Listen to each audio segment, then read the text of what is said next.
our only barrel-aged Riesling on our menu. And as Marcia mentioned, it's a great way to sort of begin the story of who Buttonwood Grove Winery is. And I'm going to let Marcia take over with that. So in the Finger Lakes, as I'm sure some of you know, Riesling is king here. Riesling is what we hang our hat on. It's how we've made a world-class reputation in Finger Lakes. So a lot of people who aren't super familiar with Riesling have this concept of Riesling as being kind of sweet, kind of flabby, kind of lackluster. But here in the Finger Lakes, we do these beautiful high acid, frequently drier Rieslings. Now we have 10 Rieslings on our list, everything from bone dry to a Riesling ice wine. But I chose this one because it's a really great representation of what you can do differently with Riesling. Riesling is typically fermented in stainless steel tanks. This is a barrel processed Riesling. It's a very small production wine for us, something that we experimented with in 2015. So Buttonwood Grove was started in 2014 by our owners, Dave and Melissa Pittard. They purchased, Buttonwood Grove was actually started in 2004, but Dave and Melissa purchased it in 2014. So at the time that they purchased it, wines were not made on site. Wines were contracted to another winery to be produced and relabeled. So Dave and Melissa wanted to immediately go into winemaking. We did not really have a production facility here. There was no space, no buildings to do that. But they kind of worked with a couple of people to figure out how we could start to produce a few small batch wines. And Francis Amelia was one of those first wines in 2015. So Francis Amelia is Dave and Melissa's middle child, the older of their two daughters, and then they have a son, Skiff, who was just a baby when they bought the winery. So 2015 was the year of her birth. And so they named this premium wine, Francis Amelia Riesling. And it has a black label, you'll see, different than our standard white labels. We have a couple of black label wines on our list today. It was the first of our black label premium wines. So that black label denotes something a little bit special. So let's have a taste. Just the nose alone, I do too. So Finger Lakes Rieslings tend to have a lot of minerals, nice, light lemony kind of flavors to this. Lime and apple. Yeah. Yep. I get a lot of lime and apple out of this, but do you notice that minerality? It's almost chalky. It's so mineral. Yep. And that is due to the incredibly fabulous mineral deposits that the Finger Lakes region has due to the glacial recession, which formed these beautiful Finger Lakes. You know, the story goes that the fingers of God dragged down through and created the beautiful Finger Lakes. And what happened when we think about it geologically is that glaciers were receding and they dragged down through here from, you know, the north, from the Great Lakes area, and carved these beautiful lakes, leaving behind rich mineral deposits. And that minerality is really expressed beautifully in this particular wine. You really get a sense of the draw of this region with this wine. You do. In many locations in the vineyards and surrounding properties, the topsoil is only a couple of feet deep before you hit bedrock. You'll hit shale, actually. Sometimes just a foot or two down. So you really get those nice stone flavors in a good Finger Lakes Riesling. Riesling is very expressive of that terroir. It really picks up various flavors. Some of the higher elevation Rieslings will have lesser minerality sometimes than a lower elevation, just because of the soil washing down through. So there's a lot of really very cool things that makes Riesling the king of wine here, the king of our grapes. I am pairing this Riesling with just a big hearty chunk of brie. Nothing to interfere with my brie, because brie is its own food group to me. But these soft cheeses go really great with Finger Lakes Rieslings because of the high acidity of that wine. It really complements that creamy softness of the cheese.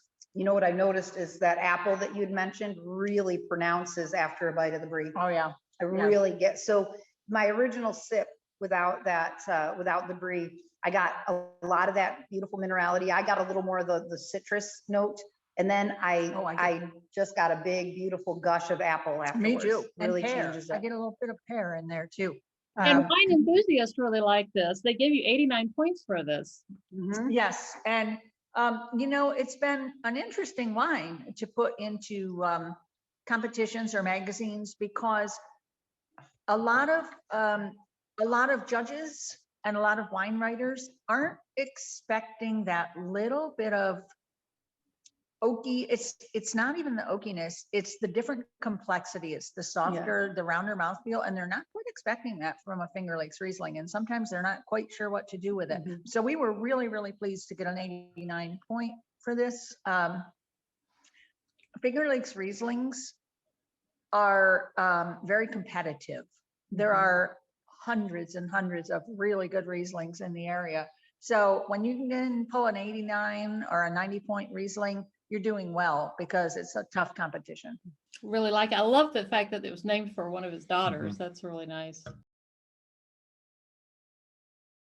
Dave's family was in the apple farm business, so he comes from a farming background. Yep, absolutely. So Dave's family owns Beacon Skiff Apple Orchards, which is about an hour east of Buttonwood Grove, and he grew up in that business. That's a 5th generation family farm, one of the biggest apple orchards in the Northeast.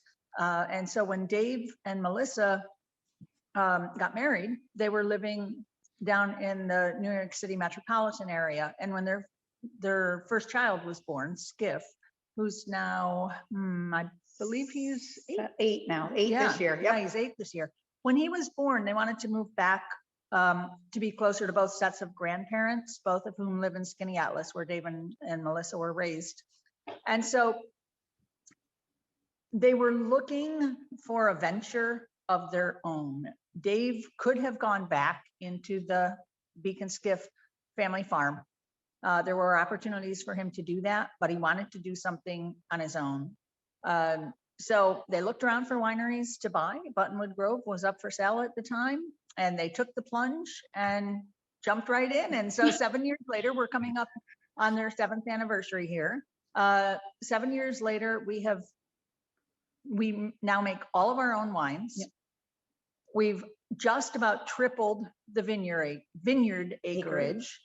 And built this entire beautiful new production facility where we're sitting in our barrel room. So it's been an exciting ride for 7 years. Yeah. Ken and Diane Reamer, who planted the original 8 acres of grapes on this property, they had a dream to, own a vineyard in their retirement. And they did a beautiful job, with that initial planting. They planted all vinifera, Cabernet Franc, Cabernet Sauvignon, Pinot Noir. There is Riesling, and Merlot. And a touch of Chardonnay down there in the original 8 acres. But since then, there is another 15 plus acres planted up on the higher elevations of our vineyard. And it's really exciting to see the growth. I love the story. When I first started here, the first year that Dave and Melissa were making wines on the premise, the year that this Francis Amelia was created, Dave was like, I want to make wine on the property. We have to make wine on the property. And everybody's like, Dave, where are you going to make wine? There's no place to make wine. He said, the tool shed. We made it in the tool shed, yeah. In the basement. So I actually was here under the previous ownership. I've been here for 8 years.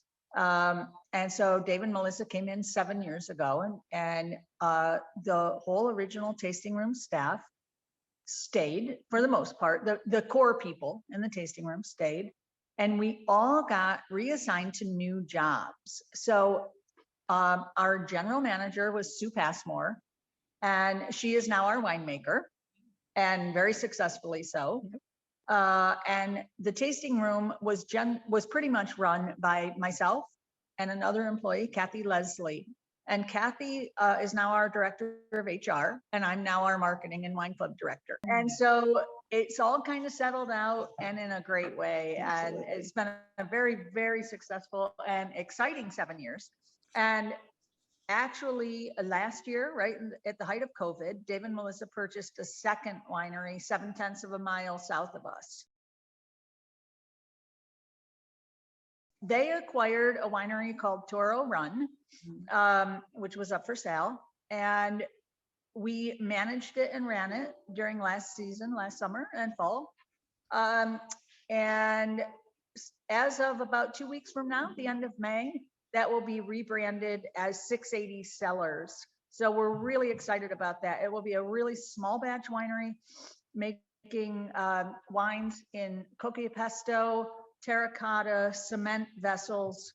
Concrete tulip. Concrete tulip. I didn't know Dave that. and our winemaker, Ian Berry, they are really reinventing that space up there, doing some really awesome and creative things. It's exciting. This is a nice mix with Buttonwood because you have a more classic style. Buttonwood. Right. Exactly. So being only 7/10 of a mile down the road, we had to differentiate and we had to come up with an idea for how to do that pretty quickly. At 680 Cellars, we'll be focusing on Chardonnay and Pinot Noir.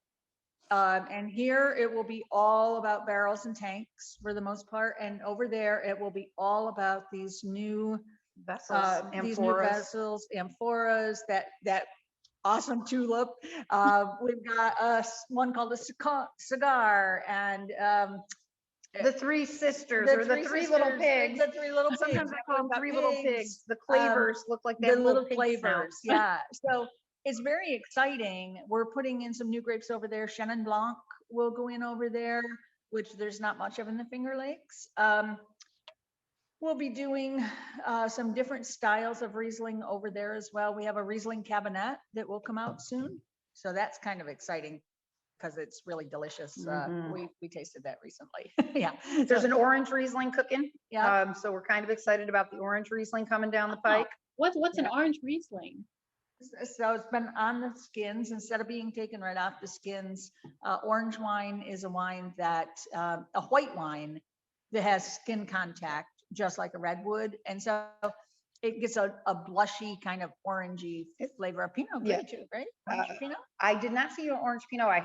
So there could be, I'm not going to say for sure, but yeah. So, you can create a rosé out of a red grape, and an orange wine is a blush style or a wine with a hint of color that comes from white grapes as opposed to red grapes. So it kind of extracts some of that coloring in the skins of the white grapes. So the Riesling Bubbly I chose because, again, Riesling is such a versatile grape here in the Finger Lakes. So not only that we do a barrel-aged Riesling and an ice wine Riesling and some single vineyard Rieslings, but we do a sparkling Riesling, and this is the first year for this, and this is forced carbonated. So nice bubble, kind of fun. This is what I would call a really accessible wine. Yes. This is your basic, open it up and have fun kind of wine. It's right? a great breakfast wine.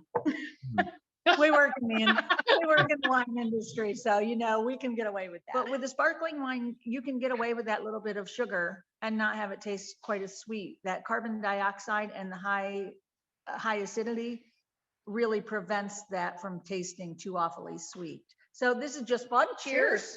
This is an easy to love sparkling. It is an easy to love sparkling.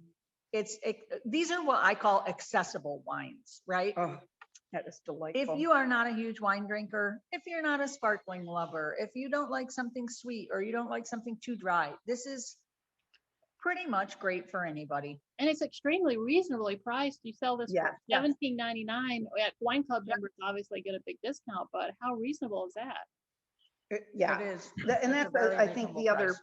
concept of it being accessible. Not only is it easy to appreciate on the palate, it really is accessible price point wise. What I love about this is that it really is beautifully versatile. So brunch wine, lovely with brunch. If you're doing a quiche or you're doing, soft boiled egg, this is a beautiful brunch wine. I come from a Slovak background, and Easter breakfast is made up of Easter breads and ham and kielbasa and hard-boiled eggs. And this right here is an absolutely beautiful accompaniment to something along those lines. But again, you can spruce it up and make a little mimosa out of it if you like. You can enjoy it right out of the bottle. You can enjoy it with fried foods for a dinner party. If you've got a beautiful, fried cheese, little fried cheese curd, or fried cheese bruschetta. This is going to complement that fattiness with the bubble as well as the acidity. It's just a really lovely It's wine. getting close to dinner time here, We're which is why we're starving. talking about I food know. so much. But you know, we love food and wine pairing here. Is something that we spend a really lot of time talking to guests about.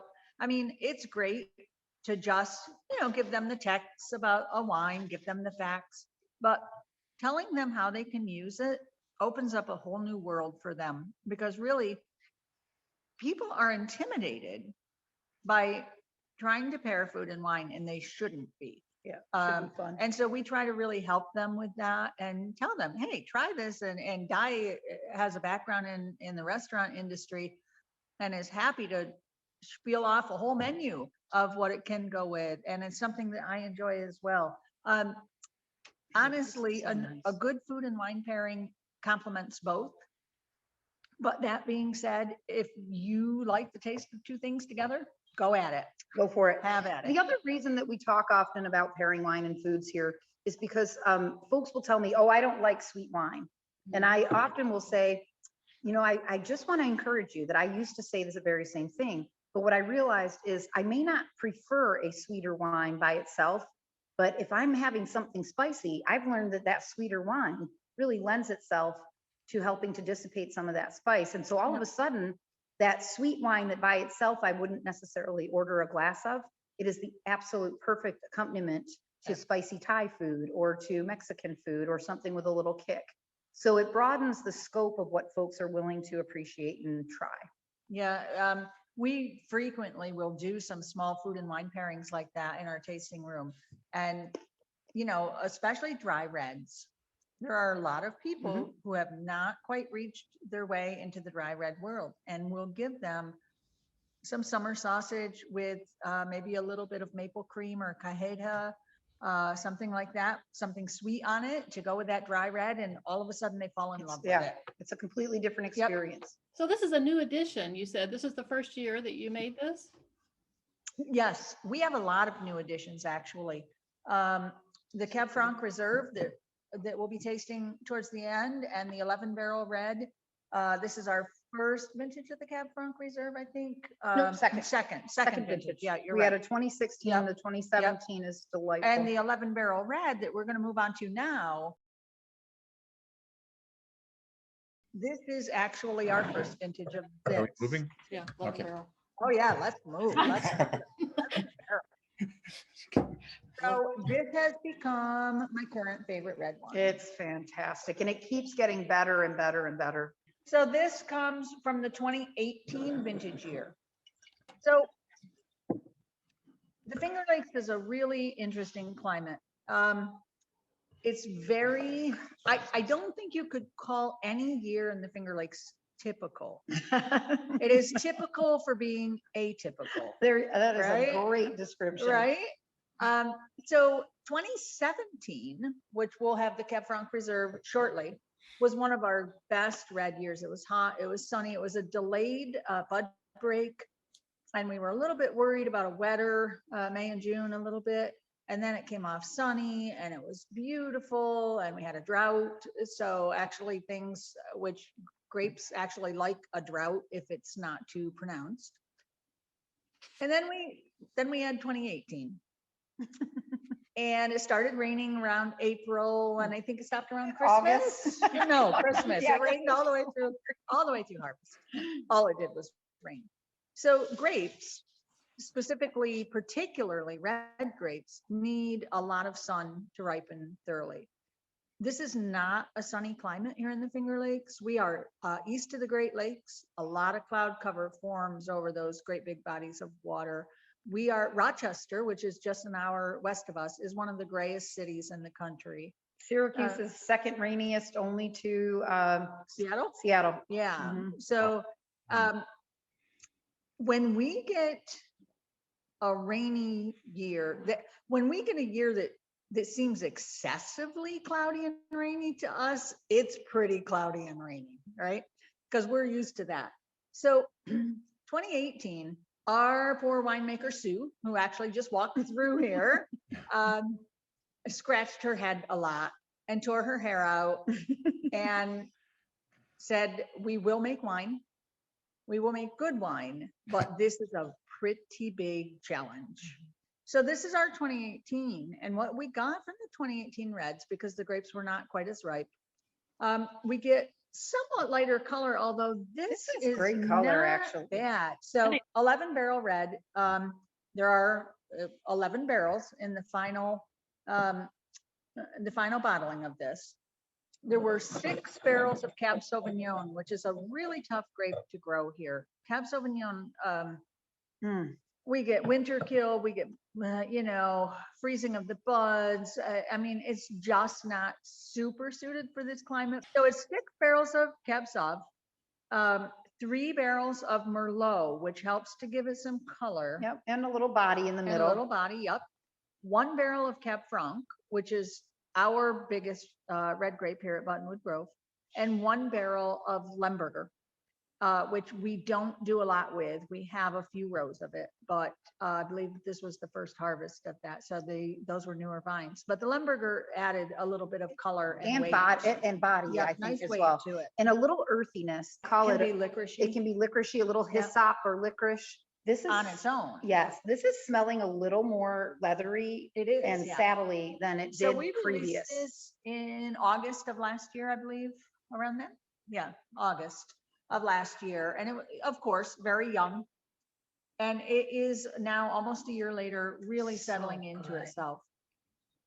So reds here in the Finger Lakes are a very different style than people are used to. They're much more similar to French reds, Rhone Valley, Loire Valley. But sometimes the acidity is a little bit higher than those regions, and the minerality can sometimes be a little up on them. So it's most people in America that are just casual wine drinkers, if they drink red wine, they're more apt to drink California reds. Nothing could be further from a California red than a Finger Lakes red. They are totally opposite styles.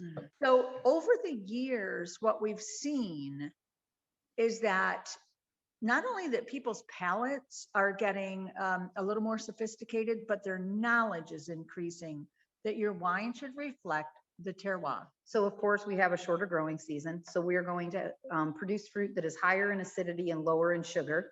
So that is going to reflect in what we get as an end product. We are going to have bitier tannins. They're going to be a little bit more bitey, and as opposed to satiny or supple or velvety. Yep, they're going to, but what happens is then you have a winemaker like Sue, who I think is, I call her the wine goddess. She will play with those wines and put them either in oak for a longer time or blend them. And she creates that velvet, that beautiful velvety feel, which I get off of this. This does have a little spicy kick at the back end of it. Yeah, It definitely does. And it's interesting because when this was first bottled, I did not feel like the nose belied the finish, but it's beginning to start a little more to have the nose line up with the finish a little more all the time. So here at Buttonwood Grove, because of those slightly less ripe grapes and that more delicate style, we do our reds in French oak as opposed to American oak. And that is a choice that we make because French oak is more elegant, more delicate. But we also use a lot of older oak.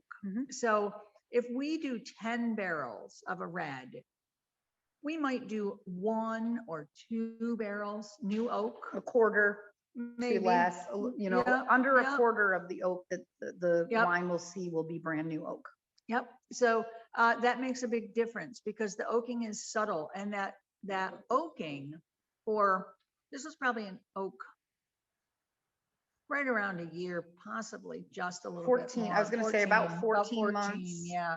That oaking will soften up some of those harsher tannins when you're doing it in a neutral, more gentle oak. But you're not going to get all the oaky flavor. You're not going to get the vanillin components that you get out of American or Hungarian oak. It's going to be more about the mouthfeel and the rounding out and the smoothing of the acidity and tannins than it is so much about punching up flavor. Yep. And that's a winemaker's choice. There French are oak is just more complementary to a cool climate to a wine, cool yeah. climate wine. However, that said, there are Finger Lakes winemakers who will use American oak or Hungarian oak. Sue has just made the decision that here she believes that the French oak and neutral oak has a more refined effect on the wines that she's trying to create. It never overpowers the grape. And that's key for us, is that the oak complements, it doesn't overpower. So Sue is responsible for all of these wines that you make? We have about 30 wines on our list right now. So Yep. Sue's an interesting character. Sue and I've known Sue since our kids were little. It's a small community, small area. But when I came here to Buttonwood Grove, Sue was the general manager of the tasting room, but she had had some experience with Harvest, another local winery that did do their own winemaking. And she was kind of what they call a cellar rat. During Harvest at this other winery, she would go out and pick the grapes, run hoses, clean barrels, run the pumps. And that was pretty much her experience with winemaking. So, you know, when Dave came in, Dave and Melissa, and decided that they wanted to make wine, Sue said, "Who's going to do that?" And they said, "You look good." So she rose to the occasion very quickly. So she loves to tell people that at 56 years old, she reinvented herself and became a winemaker. Yep. But she did that with the support of Ian Berry. So Ian is now our winemaker at 680 Cellars. We hired him on within the past year full-time for that position. He owns Berry Family Cellars, his own winery. He does not have a tasting room at this point. He just sells wholesale, but beautiful wines. He has several Governor's Cups under his belt. And we hired him as a consultant to Sue, so that when she had a question or ran into a sticky situation, she could call Ian and say, "Hey, Ian, what do I do?" Or "Got any advice for me?" Or "Can you come take a look?" And Ian would do that. So he has been a consultant to us as she grew into that space of being our winemaker. And it's a beautiful partnership, because now he's our winemaker at 680 Cellars. First vintage that we made wine here on the property was 2015. Sue's 2016 Riesling won the Governor's Cup in 2017. Right. I mean, She only had a year under her belt. And Yeah. that's not just in her category. That was the best wine in New York State. And I'm telling you, Finger Lakes is an AVA to be reckoned with. We are producing really stellar world-class wines. And getting more and more recognition all the time. So, How many total acres does Buttonwood Grove Winery have? the property itself is 60 acres. But that includes the pond and the tasting room and 4 cabins, 4 on-site cabins where people can come and stay, which are super popular. The acreage for the vineyards is about 24. Right Just around under 24. Yep. So you So have we're a vineyard manager who takes care of the vines there at Buttonwood Grove, and then they'll also do it at 680, or? Yes. Mark Wenzel is currently our vineyard manager here. He joined us 2 years ago. And Dave is very hands-on. Our Dave owner, is a Dave, farmer. is a farmer. Yeah, I He- keep seeing pictures of him out in the field, and I'm like, is this a setup? I mean, are you just setting him up out there, or is he really working? No, he's only happy if he's muddy from head to foot. It is true. And I will tell you this, he loves to come in and say to our tasting room staff, "Hey, I got the tractor hooked up. You guys want to go on a ride through the vineyards?" And I'm going to tell you, if you ever visit us, Dave will bring you on a tour of the vineyards, and he becomes a little kid on Christmas Eve. Yep. It is his It is magic true. place. He It is. is the wine geek through and through. He is a farmer through and through. He is a hard worker. He's only happy if he's muddy. He is only happy if he's muddy. Yeah. And he is so passionate and involved and vested in this whole, I mean, there are very few wineries that you can say that the owner of the vineyard has his hands on every bottle that leaves the place. And he does. But he literally, I'm not saying figuratively, he stands at our bottling line and he takes the bottles off and puts them in boxes and tapes them closed. I mean, Yes. he plants the single vines. detail. I'll say, hey, Dave, I got to meet with you. I got to talk to you about some stuff. He's like, all right, I'm getting my headset. I'll be on the tractor. Call me in 5. Right. And I literally call him on his cell phone with his headset on while he's driving the tractor through the vines. I Yep. mean, he is 100% hands-on farmer. None of those pictures are staged. None. They are him Not out there mucking it up and having a Yep. blast. He I loves it. Because you need that kind of passion really to have a successful We winery. do. And so, Diana and I are of an age where this can get exhausting if it wasn't so darned exciting all the It's time, right? So We fun. could be exhausted, but instead we're mostly excited. Buttonwood Grove Winery, I know, is one of the nicer wineries on the Cayuga Wine Trail. We like to think so. I will say, as somebody who has been on this wine trail for many, many years, that COVID actually allowed us To become who we to want to be. become who we've always wanted to be. So Dave and Melissa, when they bought the winery, so here in the Finger Lakes, the typical style pre-COVID was you came in, you paid your $2, $5, $7, bellied up to the bar, elbowed your way in, somebody poured you your 5 shots of wine. samples, yeah, 5 shots of wine.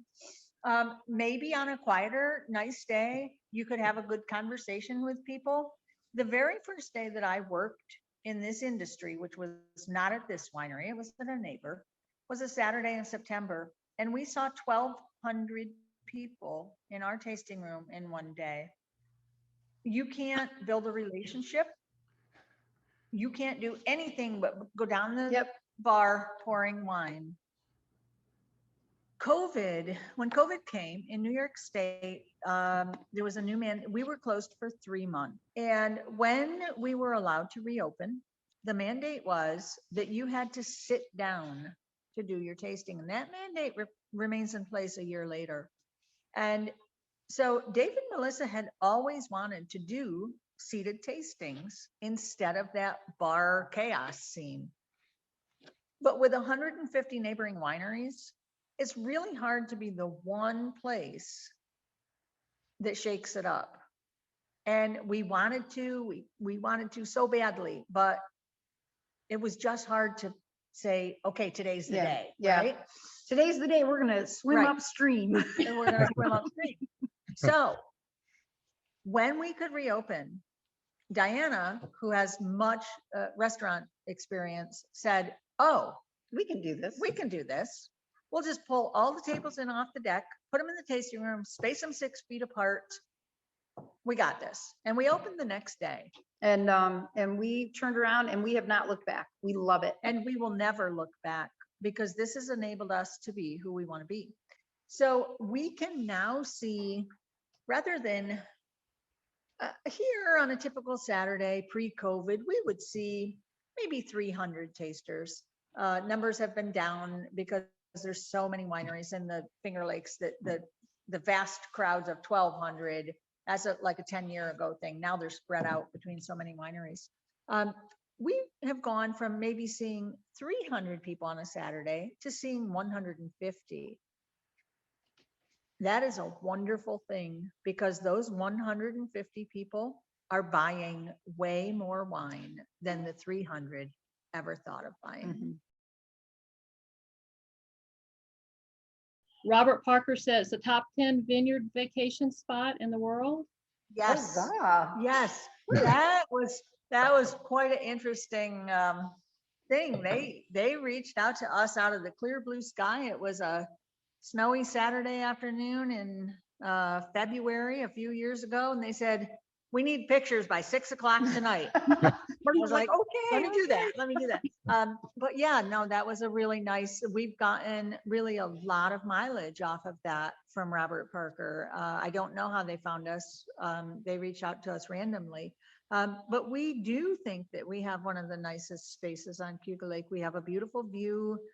It's a rustic cabin. We have a beautiful lawn, covered deck, and you come up this stone rutted up kind of country driveway And all of a And sudden, all of a sudden, this beautiful tasting room just kind of appears on the hill, right? It makes it almost feel like a getaway when you come Tell here. you, right? people love your cheese and bread. so guess what? Yes. That's never going away either, Lane. Here's the beautiful thing, as Marcia mentioned before, COVID was the silver lining to that Yeah. horrible year. Two silver linings. One was it was a phenomenal vintage. The 2020 grapes were beautiful. But Yes, the they other were. thing, when Marcia mentioned that we got to become who we have always wanted to be, so that cheese and bread that we serve, we are still offering a tasting experience, and you pay for your tasting. And when we don't even mention bread and cheese, we just bring it out to your table, and they're like, "Oh, what is this?" And we're like, "Oh, surprise!" Right. You know, people have responded to it. This was a reserve of a couple barrels from that 2017 vintage. So 2017, like I Beautiful. referred to earlier, was a beautiful vintage, beautiful, bright, sunny August, September, October, which is critical for us as those grapes start to turn and ripen as they go through veraison and then go into full ripeness.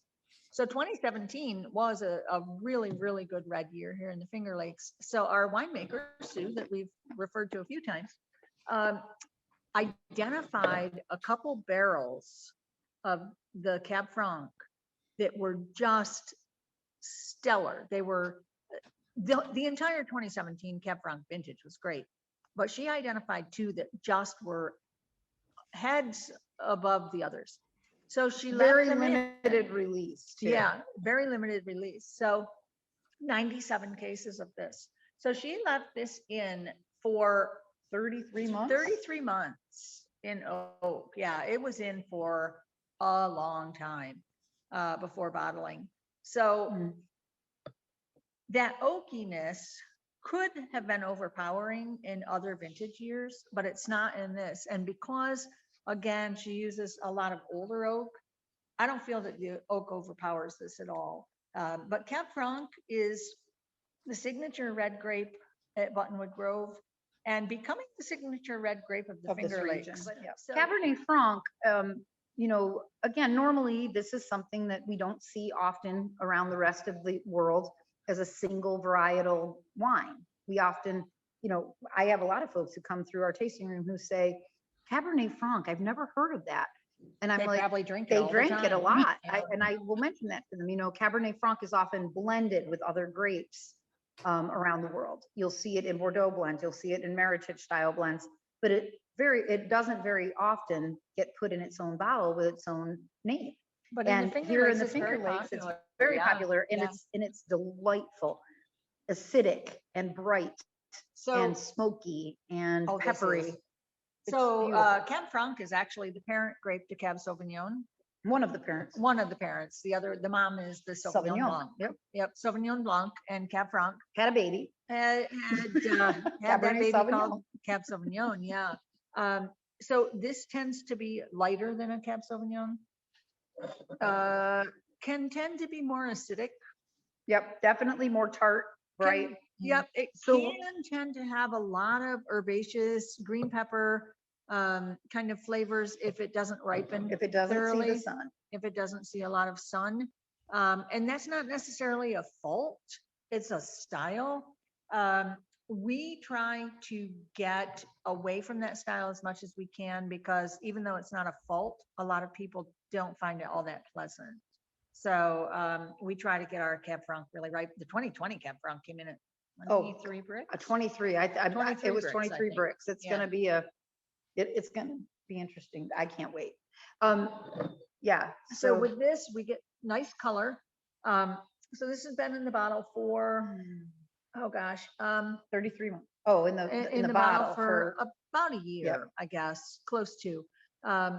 Really developing nicely. I get a little bit of pepper. You get a little pepper at the end of this. absolutely. Yep, But it's not that, Very little vanilla. yep. a little bit. It's Yep. almost like at the very back end, I almost get a little hyssop, like a licoricey, Yeah, not like, licoricey. not as licoricey as licorice or as anise, but a little, I used to have it was called an anise hyssop. that I grew in my herb garden. And it's got that little hint of that anisey hyssopy vibe to it without being overpowering. Yep, I get a little bit of dried herb, It's a nice. little bit. But super food friendly. Again, you know, I'll go back to the pairing concept with this. This is lovely to sit by itself. I mean, I could sit and sip a glass of this and really just enjoy it as a standalone. But I will say that with the acidity of this, the smokiness of it, the hint of pepper in it, it is absolutely one of the most food friendly wines that I've had the pleasure of tasting in the Finger Lakes. It's going to go well with something off the grill. It's going to go well with this little amuse-bouche that we have of The almonds. almonds. Are great with it. Yeah. Yep, the It has nuttiness. just that nuttiness, a slight nuttiness from the barrel. It's going to be great with anything that has a little smoke to it. It's going to be great with salami or summer sausage. It's just got that vibe to it that it's I bet super it's food great with the friendly. cranberries. Just And with because this wine, Sue uses those large French oak 100-liter barrels, don't you? I think they're Barbalotto. Garbolato. Garbolato. I'm going to Yep. show it to you. So Okay. I'm just gonna walk around. I'm with going to the- walk with the Okay. can. try Let's and go get for a my- walk. Okay. Let's go for a walk. So this There we is a go. Garbolato. Barbalotto. And a Garbolato can be a fermenter as well as an aging barrel. So it's got a dual process. So this particular Garbolato is actually one that we only put whites in. This has our Reamer Block Chardonnay in it right now. And that's going to be used for our oak Chardonnay. We have Merlot in this barrel here. And Probably be blended, I would imagine. and that's, yeah, that Merlot will be blended into our Marnie Anne and some of our other red blends. And then this is, this beautiful Garbolato here is full of Pinot Noir. And this is approximately 264 gallons, which in comparison to the barrel in front of these, this is a 59-gallon barrel. Oh, Okay. oh, So this is going to have a lot more contact with the wine. Yep. So this will have a lot more contact with the wine. So it's going to have a little more, it's going to impart a little more of the oaky flavor. Whereas these larger Garbolatos, first of all, they're neutral inside, but also when you think about the volume of wine to the surface area of the barrel, it's going to have less contact, right? Right. So I'm going to turn you around and show you all of the barrels in here, little overview.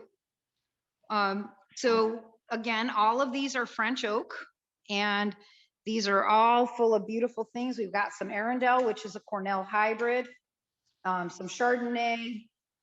You'll notice that there are some other stamps on this, but then we also do have a couple other large barrels here.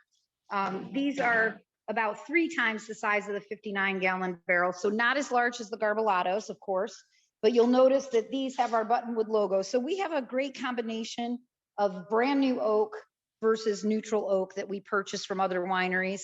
And then we've got this lovely beast of a 1,300-gallon fermenter. We call it the beast. So this is full of Cab Franc from our Reamer block. And it is going to be in this until we have something else to fill that beautiful barrel with, this fermenter. But 1,300 gallons of 2020 Cabernet Franc. And with Marcia standing there, you can get a really good of the size of this. So we brought this in from Italy. It is French oak, but imported from Italy, where it was used for just about 30 years. So it doesn't actually give you any oak flavor. It just gives you nice soft tannins, gives you nice texture, gives you a nice rounder mouthfeel, and a lot more complexity, but no strong oak flavors. I mean, this has been used for 30 years, Yeah. so you're not going to pull any oak flavors from this at all. I was wondering if you want to talk a little bit about your wine club. When you sign up, there's no membership fee. It's 4 bottles, 4 times a year. It's a minimum of 4 bottles. You can add as many bottles into your cart each time as you want to. You just can't drop below 4 bottles. I choose seasonally selected wines for us.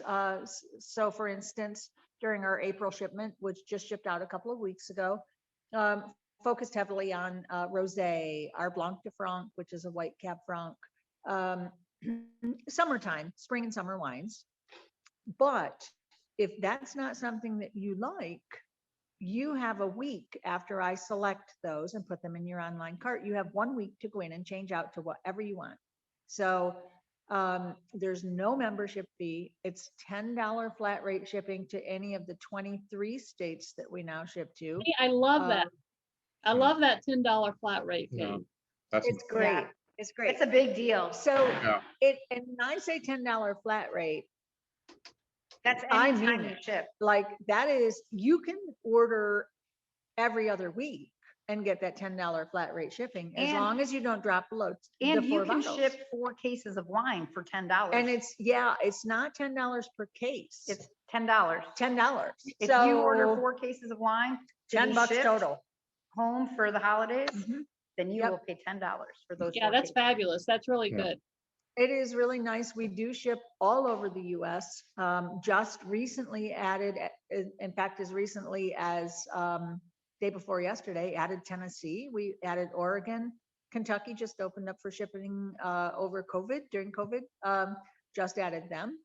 You are committing to 4 shipments for a 1-year commitment when you sign up, but there's no membership fee.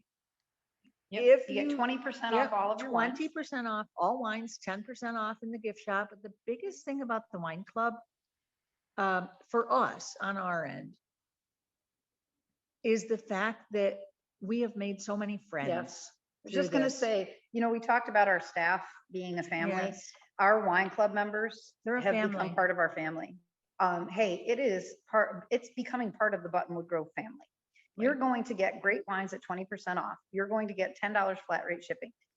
You are going to get up to 4 complimentary tastings anytime you walk through our door. Events, we do We events. do We wine- just have yes. returned to in-person events You're- last yep, weekend with beautiful events all where weekend for you can people. come and have a special event where you're going to taste samples out of these beautiful barrels and tanks we just showed you. Yep. We also have wine club member only wines. So We we're going do. to be releasing a couple wine club member exclusives that nobody else can get unless they're a member of our wine club. We did that last summer with our Pinot Gris and our Sauvignon Blanc, and it was crazy successful. Some of our wines are very, very small batch, maybe 50 40 cases, cases, right? 40 cases. And so we only allow wine club members to taste or buy them. And we will do the same. Our Pinot Gris and Sauvignon Blanc again this summer Mhm. will be wine club member only. So that's a nice perk for them. But it really is the connection. Yes. It is the idea that they've become one of us. They've watched Dave and Melissa's kids grow up over the last few years since we started the wine club. They're here for events. We have members that live just a couple of miles from here, and every time they want to entertain or have to entertain, This is where they come. this is where they come. Thank you for reaching out to us about this, and thanks for coming into our world and seeing a little bit about who we are and what we do here, because we're pretty proud of this whole place. Very much so. Very much so. Dave always says he works for us. He will tell people, oh, when I bought the place 7 years ago, Marcia and Sue didn't fire me. I'm like, no, we didn't. But we are proud of that. And I hope that comes through, that it's not just that we're proud of it, we're very passionate Yeah. about it.